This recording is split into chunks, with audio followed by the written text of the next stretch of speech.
Salam hörmətli izləyicilər, Neytral zonada xoş gördük. Bu dəfəki mövzumuz İran ətrafında baş verən proseslər, Rusiya-Ukrayna müharibəsi və Cənubi Qafqazda və baş verən proseslər və yaxud da ki, Cənubi Qafqazda gələcəkdə ehtimal olunan proseslərlə bağlı olacaq. İranla başlamaq lazımdır öncə. Hesab edirəm ki, indiki mərhələdə təbii ki, Amerika ilə İran arasında danışıqlar gedir və tərəflər danışıqlarda hansısa bir formada razılığa gəlmək niyyətindədirlər. Amma real vəziyyət ondan ibarətdir ki, tərəflərin hər ikisinin şərti çox ağırdır. Yəni həm Amerikanın şərti çox ağırdır, həm İranın şərti çox ağırdır. Hətta iddialar var ki, İranın əsas tələblərindən biri məhz kompensasiya məsələsidir. Yəni İrana dəymiş ziyana görə Amerikanın kompensasiya ödəməsi məsələsidir.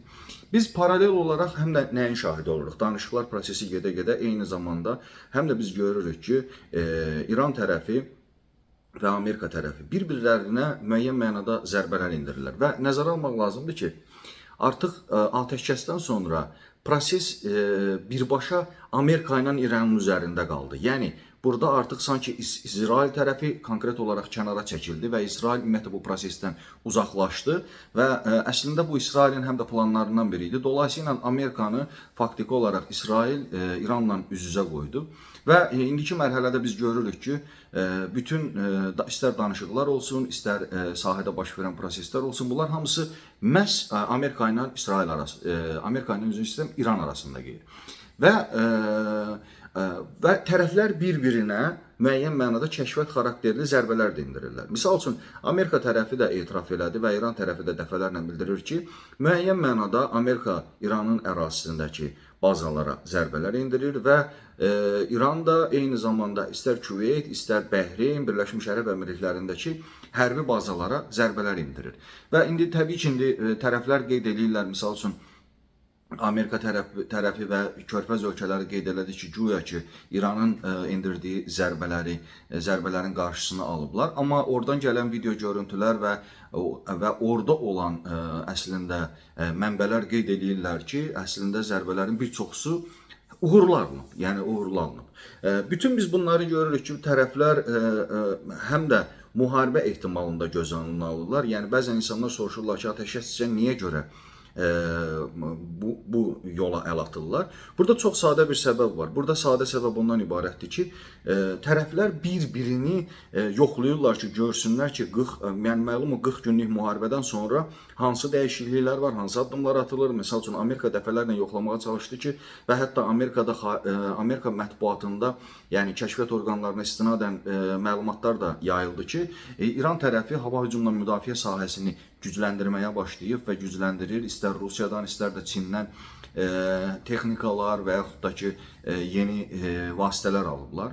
Və İran da təbii ki, paralel olaraq yoxlayır ki, əgər yenidən toqquşmalar baş verəcəksə, o hansı addımları ata bilər və ümumiyyətlə Amerika, misal üçün Küveytdə, Bəhreyndə və yaxud da ki, Birləşmiş Ərəb Əmirliklərində vəziyyəti necə dəyişiblər və yaxud da ki, yenidən hansı hərbi yeniliklər ediblər. Və ona görə də bunları əslində biz nə qədər də belə kobud səslənsə də biz bunları normal qəbul etməliyik. Bütün atəşkəslər əslində bu formada olur. Yeri gəlmişkən elə bizim bəlkə də ən uzun atəşkəs dönəmi yaşayan ölkələrdən biri biz idik və bizdə də həmişə daimi olaraq tərəflər bir-birlərini yoxlayırdılar, tərəflər bir-birlərinə qarşı zərbələr endirməyə çalışırdılar və ona görə də bu bizim üçün ən azından hesab edirəm ki, normal qəbul edilməlidir.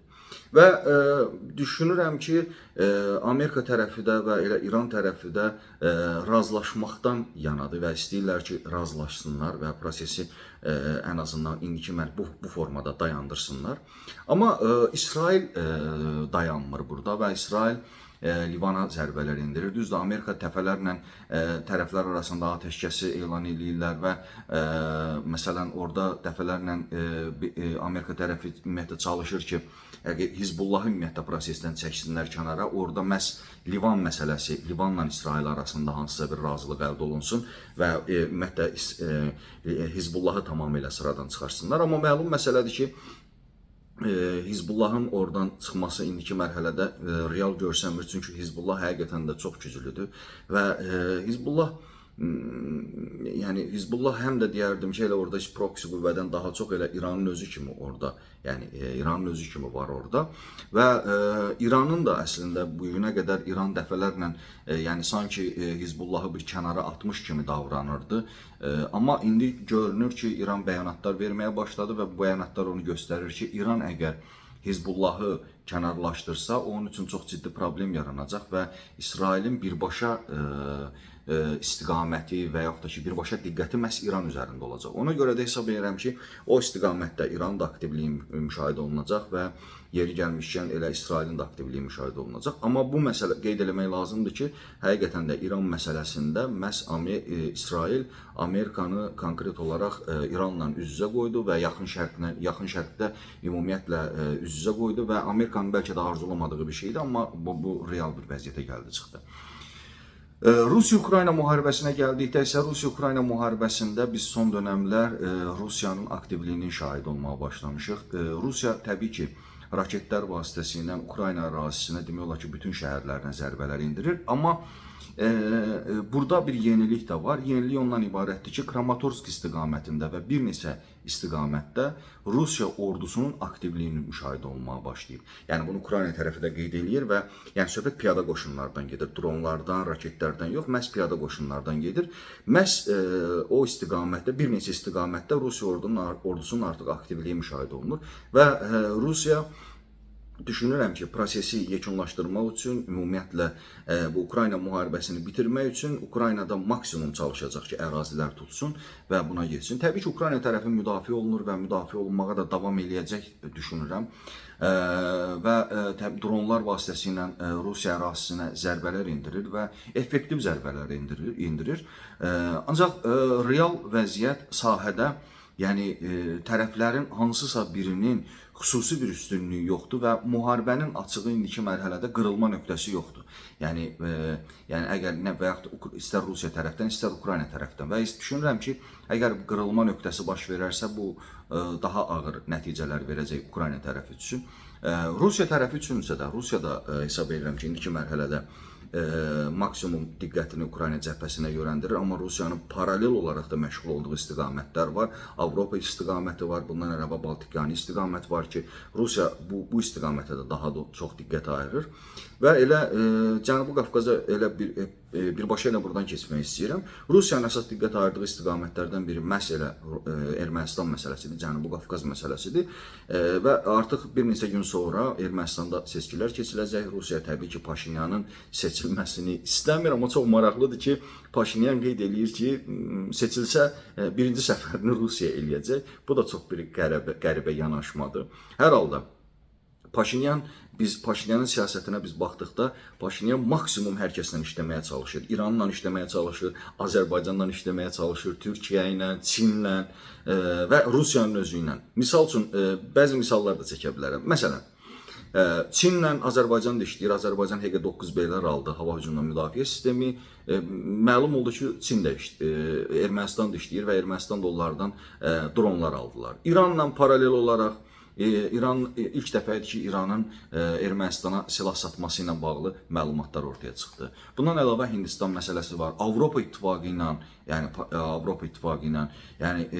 və yaxud da ki, misal üçün Amerika belə ən azından Cənubi Qafqaz deməkdir, Azərbaycan və Ermənistan səfəri zamanı dronlar hədiyyə eləmişdi. Ondan əvvəl də hədiyyələr olmuşdu Ermənistan ordusu ilə Amerika ordusunun hərbi təlimləri zamanı və ən maraqlısı ondan ibarətdir ki, bir-birinə daban-dabana zidd olan, misal üçün, qeyd edir ki, KTM-dən çıxmaqla bağlı və digər məsələləri Paşinyan ön plana çıxardır, amma Rusiyadan da silahlar alıblar.